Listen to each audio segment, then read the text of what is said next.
Hola a todas y todos, bienvenidos un día más a Cultívate con Priscila. Este video está dedicado a Isaac Newton, una de las grandes mentes de la revolución científica del siglo XVII.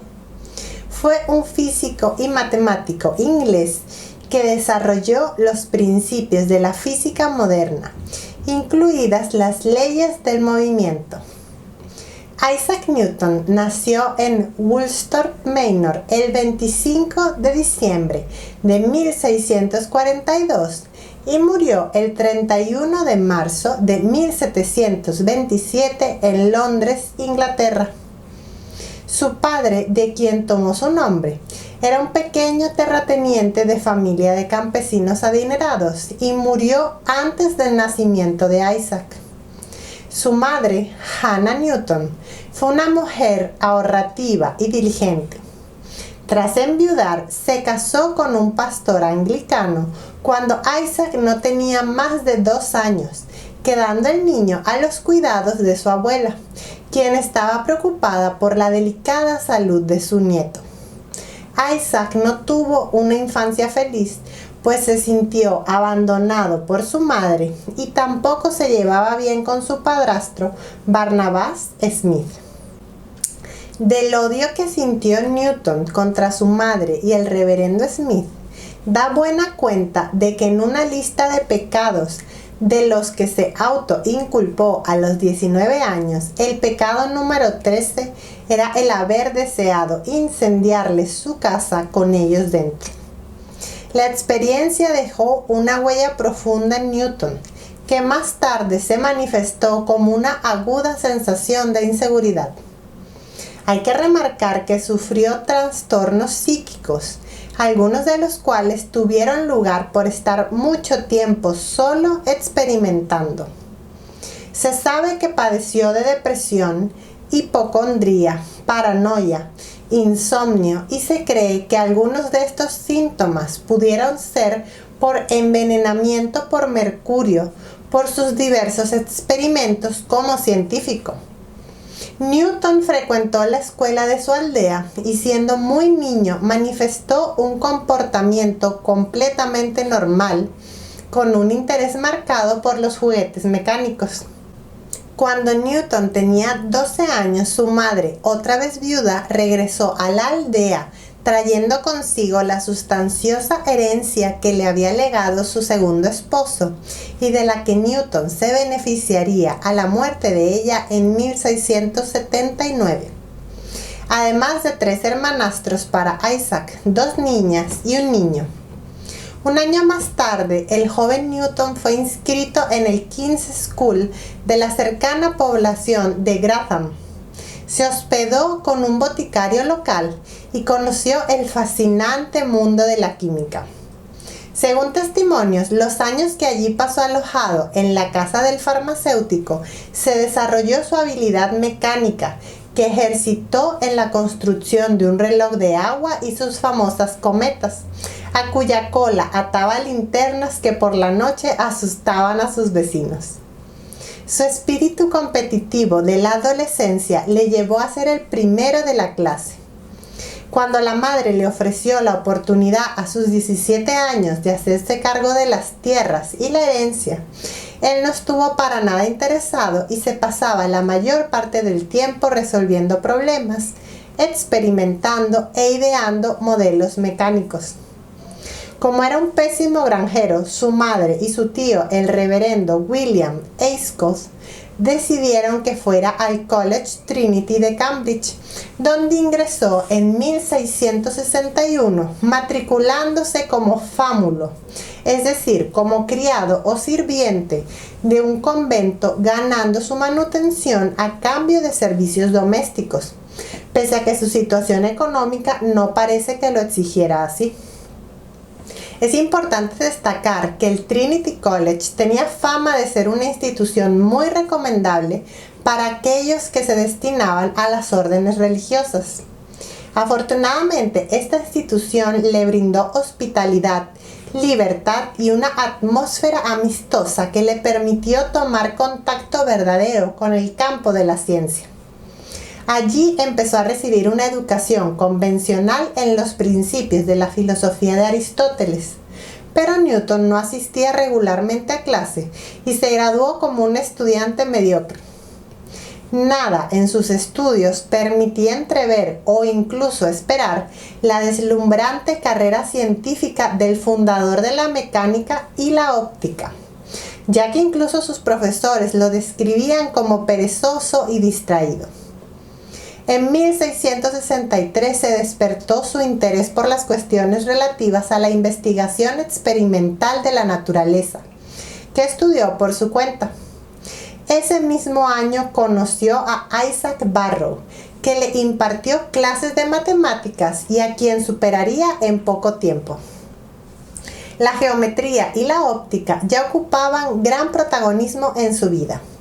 Para 1663, Newton ya tenía los conocimientos y principios científicos y filosóficos de mediados del siglo XVII, con las innovaciones introducidas por Galileo Galilei, Johannes Kepler, Francis Bacon, René Descartes, Van Schooten, Fermat, Huygens y otros. Desde finales de 1664, Newton parece dispuesto a contribuir personalmente al desarrollo de las matemáticas. Aborda entonces el teorema del binomio a partir de los trabajos de Wallis y el cálculo de fluxiones. Finalmente se licenció de bachiller en artes en 1665, al tiempo que se cerró la universidad a causa de la peste y tuvo que volver a la granja. Entre 1665 y 1667, estando en la granja, concibió la mayor parte de las teorías que le han hecho famoso. Fue un periodo muy intenso de descubrimientos. Descubre la ley del inverso del cuadrado, de la gravitación, desarrolla su cálculo de fluxiones, generaliza el teorema del binomio y pone de manifiesto la naturaleza física de los colores. Suele considerarse a Isaac Newton como uno de los protagonistas de la llamada revolución científica del siglo XVII. Y en cualquier caso, el padre de la mecánica moderna, pues ya a los 29 años había formulado teorías que señalarían el camino de la ciencia moderna. No obstante, siempre fue tímido para dar publicidad a sus descubrimientos, razón por la que muchos de ellos se conocieron con años de retraso. Newton guarda silencio sobre sus descubrimientos cuando reanuda sus estudios en Cambridge en 1667, primero como becario o ayudante, luego como profesor y finalmente como catedrático. De 1667 a 1669 emprende activamente investigaciones sobre óptica y es elegido Fellow del Trinity College. Mantuvo correspondencia con la Royal Society, a quienes remitió un telescopio de construcción propia y otros descubrimientos que despertaron el interés y la controversia entre algunos de sus miembros, especialmente de Robert Hooke. En 1669, Barrow renuncia a su cátedra lucasiana de matemáticas. Entonces Newton le sucede y ocupa este puesto hasta 1696. El mismo año hace público su método de análisis matemático por medio de series infinitas. Para Newton, este manuscrito representa la introducción a un potente método general que desarrollará más tarde su cálculo diferencial e integral. Finalmente, el escrito no llegó a imprimirse hasta 1711. Tampoco en las aulas divulgó Newton sus resultados matemáticos, que parece haber considerado más como una herramienta para el estudio de la naturaleza que como un tema merecedor de atención en sí. Desde 1669 a 1687 fue el periodo de su producción científica como Lucasian Professor en Cambridge. Sus primeras investigaciones giraron en torno a la óptica. explicando la composición de la luz blanca como mezcla de los colores del arco iris. Newton formuló una teoría sobre la naturaleza corpuscular de la luz y diseñó en 1668 el primer telescopio de reflector, del tipo de los que se usan actualmente en la mayoría de los observatorios astronómicos. En 1672 publicó una obra sobre la luz con una exposición de su filosofía de las ciencias, libro que fue severamente criticado por la mayor parte de sus contemporáneos, entre ellos Robert Hooke y Huygens, quienes sostenían ideas diferentes sobre la naturaleza de la luz. El primero en oponerse a las ideas de Newton en materia de óptica fue Robert Hooke, a quien la Royal Society encargó que informara acerca de la teoría presentada por aquel.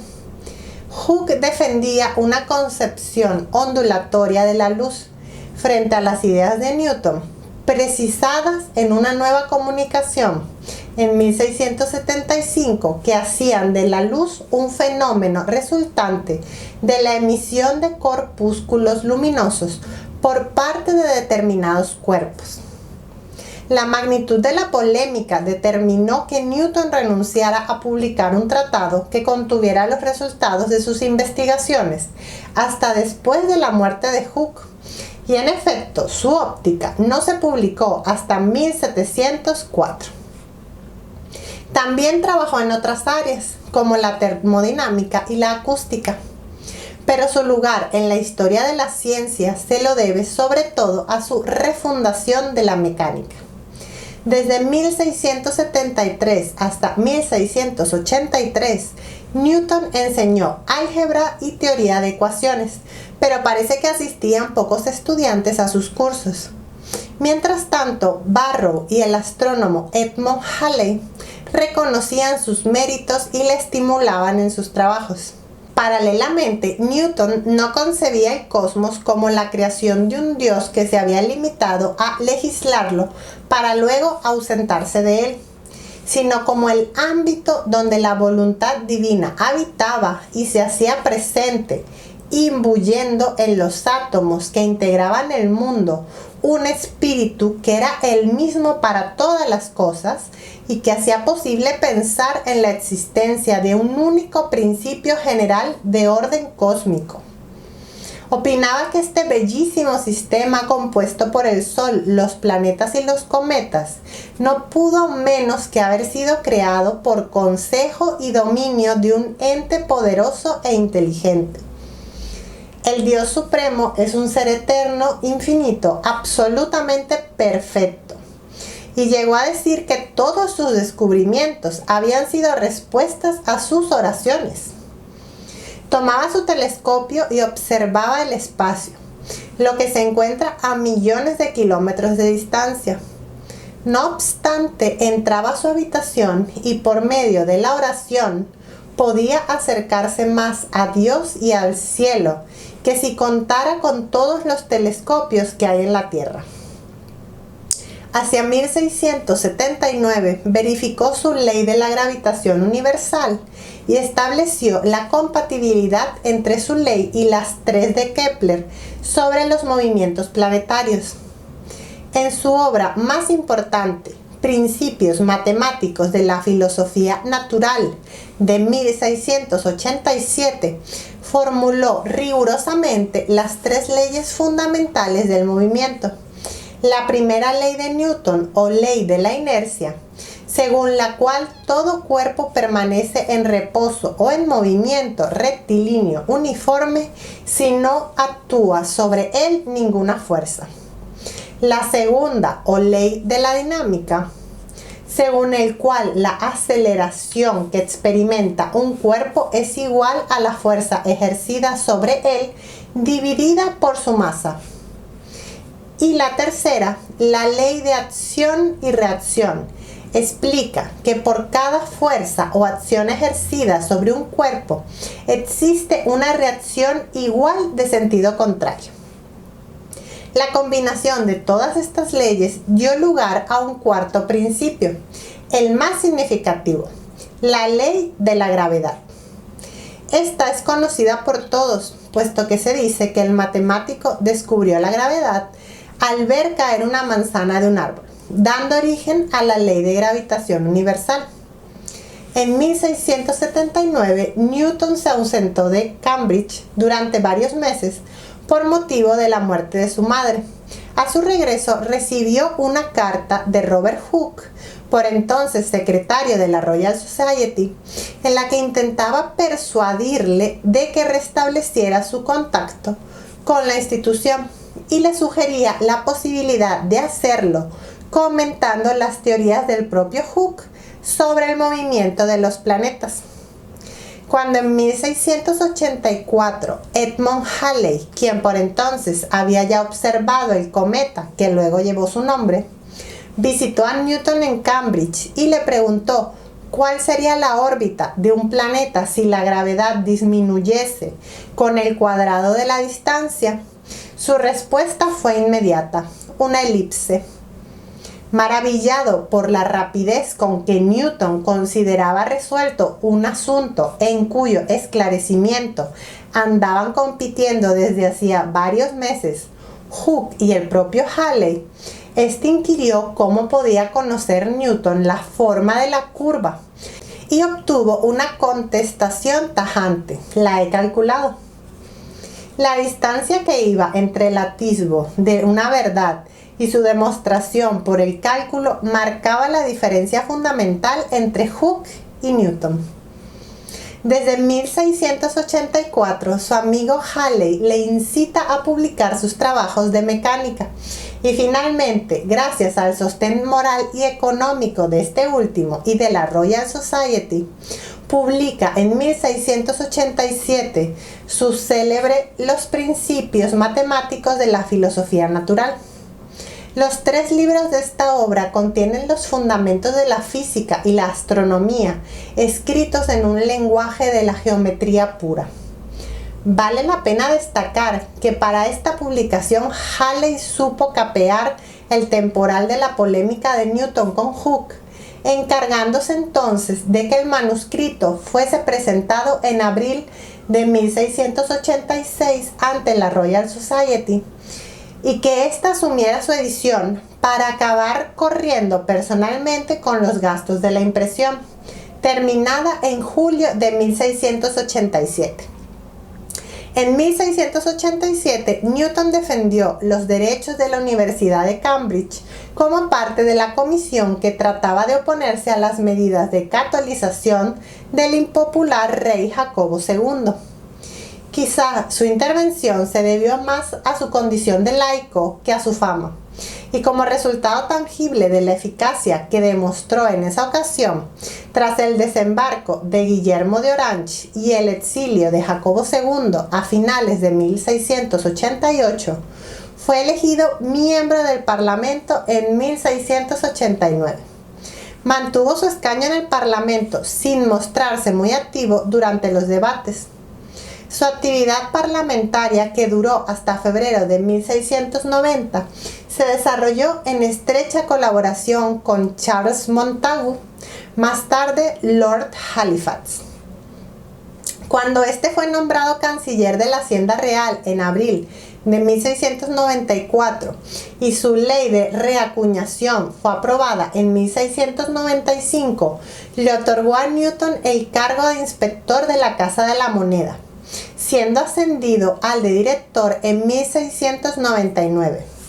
Newton abandonó su puesto de profesor tras ingresar en la Casa de la Moneda después de 30 años de servicio a la docencia.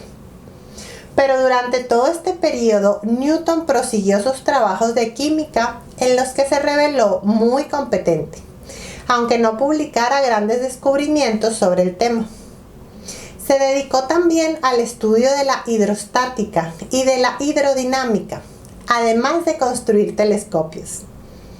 A finales de 1701, Newton fue elegido de nuevo miembro del Parlamento como representante de su universidad, pero poco después renunció definitivamente a su cátedra y a su condición de Fellow del Trinity College, confirmando así un alejamiento de la actividad científica que se remontaba, de hecho, a su llegada a Londres.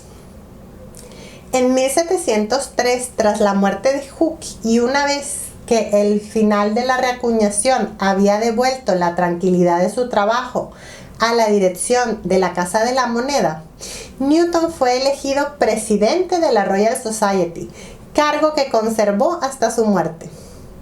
En 1705 fue hecho caballero por la reina Ana como recompensa a los servicios prestados a Inglaterra. Durante los últimos 30 años de su vida, abandonó prácticamente sus investigaciones y se consagró progresivamente a los estudios religiosos, la alquimia y el misticismo.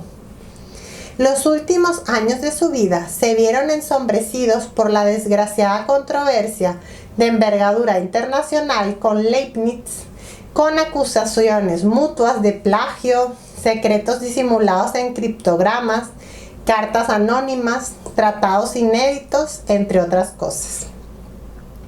Sus años de madurez y vejez transcurrieron al cuidado de una sobrina, Catherine Barton, casada con John Conduit, que se convertiría en su más ferviente apologista. Algunos biógrafos opinan que Isaac Newton murió virgen. Su evidente misoginia, unida a un puritanismo extremo, le impedía acudir a los burdeles. A pesar de su precaria salud al nacer, Newton gozó de buena salud hasta los últimos años de su vida, cuando unos cólicos nefríticos marcaron el inicio de una larga y penosa enfermedad. Newton murió durante la noche del 20 de marzo de 1727 y fue enterrado en la abadía de Westminster, en medio de los grandes hombres de Inglaterra. Dejó una cuantiosa colección de manuscritos.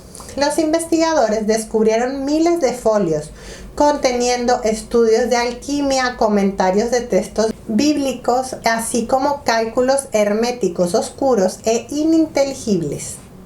Algunas de las cosas que engloban los descubrimientos de Isaac Newton tienen que ver con el teorema del binomio o el hallazgo del cálculo integral. Así, dentro de la física destacan las teorías sobre la naturaleza corpuscular de la luz, la construcción del primer telescopio reflector y la descomposición de la luz blanca mediante un prisma. Curiosidades de la vida de Sir Isaac Newton. Cuando Isaac era pequeño, mientras los demás niños se dedicaban a jugar, él construía objetos de madera, todos sobre maquetas. Incluso reprodujo una maqueta, un molino de viento que funcionó a la perfección al colocarlo sobre el tejado. En su infancia, Newton fabricó una original linterna de papel arrugado que usaba de camino a la escuela en las oscuras mañanas de invierno. Era plegable y podía doblarla en su bolsillo. El joven Isaac estaba obsesionado con los relojes de sol, que supusieron para él un reto intelectual. Llenó su habitación con puntas para marcar las horas, las medias e incluso los cuartos. Aprendió a distinguir los equinoccios y los solsticios. Newton descubrió la gravitación universal e inició la teoría de la luz dando paseos por el campo en la casa familiar durante el periodo que tuvo que dejar sus estudios universitarios en Cambridge debido a la peste bubónica. En ese tiempo también construyó un telescopio de reflexión. Alexander Pope, pensador inglés y poeta contemporáneo de Newton, escribió para él un famoso epitafio. La naturaleza y sus leyes yacían ocultas en la noche. Dios dijo, sea Newton, y todo fue luz. Newton no solo trabajó como científico, además fue inspector de la Casa de la Moneda y logró suprimir las falsificaciones y estabilizar la moneda al establecer una reforma monetaria radical que resolvió la crisis financiera que existía por esa época en el país. Albert Einstein escribió sobre Newton: para él la naturaleza era un libro abierto, cuyas palabras podía leer sin esfuerzo alguno. Cuando Voltaire vio el concurrido entierro de Newton en la abadía de Westminster mientras visitaba Londres, dijo maravillado: Inglaterra honra a un matemático de la misma manera que los súbditos de otras naciones honran a un rey. Newton era tan apasionado de las sagradas escrituras que él escribió más acerca de religión que de ciencias y matemáticas. Isaac Newton gustaba de dibujar tanto que las paredes y el techo de su habitación estaban coloreados. Los descubrimientos de Newton acerca de la luz y el movimiento de los planetas fueron usados para realizar los primeros vuelos posibles a la Luna. Según algunos testimonios, Newton encaja perfectamente en el estereotipo de científico despistado. Se olvidaba a menudo de comer y hasta de dormir. Vestía de forma descuidada e incluso sucio, porque a menudo olvidaba su higiene personal. También se olvidaba a menudo de sus invitados cuando se ausentaba por algún motivo del salón. Se dirigía a su laboratorio y no regresaba. A pesar de sus continuos despistes, Newton era extremadamente metódico a la hora de apuntar todo lo que hacía en sus cuadernos. El problema es que anotaba tanto las cosas importantes como las triviales, como si tuvieran el mismo rango. Por ejemplo, se conserva su cuaderno juvenil de pecados, en el que anotaba diariamente todo pecado que hubiese cometido ese día. Por ejemplo, impertinencia con mi madre o robo de cerezas. Sin embargo, a veces se extraviaba apuntes científicos de gran importancia, como cuando calculó que las órbitas de los planetas eran elípticas y tuvo que repetir los cálculos de nuevo para entregárselos a Halley. Eso sí, se tomaba muy en serio sus experimentos. Tanto es así que para estudiar la forma del ojo humano era capaz de pasarse el día contemplando el sol con un solo ojo para observar los colores e incluso presionar con un punzón su globo ocular para alterar momentáneamente la curvatura de la retina y constatar las variaciones que ello implicaba. En 1704 escribió en unas notas que, basándose en sus estudios de la Biblia, estimaba que el mundo no vería su final antes del año 2060. Todo eso quedó escrito en unos legajos contenidos en un cofre que muchos años después de su muerte, concretamente en 1936, fueron subastados. La inscripción en su tumba dice así: aquí descansa Sir Isaac Newton, caballero que con fuerza mental casi divina demostró el primero, con su resplandeciente matemática, los movimientos y figuras de los planetas, los senderos de los cometas y el flujo y reflujo del océano. Investigó cuidadosamente las diferentes refrangibilidades de los rayos de luz y las propiedades de los colores originados por aquellos. Intérprete laborioso, sagaz y fiel de la naturaleza, antigüedad y de la Santa Escritura, defendió en su filosofía la majestad del Todopoderoso y manifestó en su conducta la sencillez del Evangelio. Dad las gracias, mortales, al que ha existido así y tan grandemente como adorno de la raza humana. No se sabe si su célebre anécdota de la manzana que cae desde un árbol es cierta o no, pero el supuesto manzano responsable de ello sigue con vida y puede visitarse. En el año 1666, cuando la peste diezmaba la población inglesa y Newton tenía 22 años, se encontraba en la granja familiar. Newton nunca mencionó la anécdota de la manzana, sino que lo hizo su ayudante en la Casa Real de la Moneda, John Conduit, en unas notas escritas en 1727, año de la muerte del científico. De ella se extrae esta frase: el primer pensamiento de su sistema de gravitación surge de la observación de una manzana caída de un árbol. Este manzano fue cuidado por las futuras generaciones que ocuparon la casa hasta 1947, En 1816, un rayo cayó sobre el manzano y destrozó varias ramas, pero las raíces fueron fuertes y ha seguido dando frutos hasta el día de hoy. En la actualidad se le rinde honor a Newton poniéndole su nombre, entre otras cosas, a un cráter lunar, a un cráter en Marte y a un asteroide, como muestra de la importancia de su figura y de sus aportes a la sociedad. Espero que les haya gustado mucho esta biografía, que se suscriban al canal si aún no lo hacen, le den me gusta al video, lo comenten y que nos veamos en el próximo. Adiós.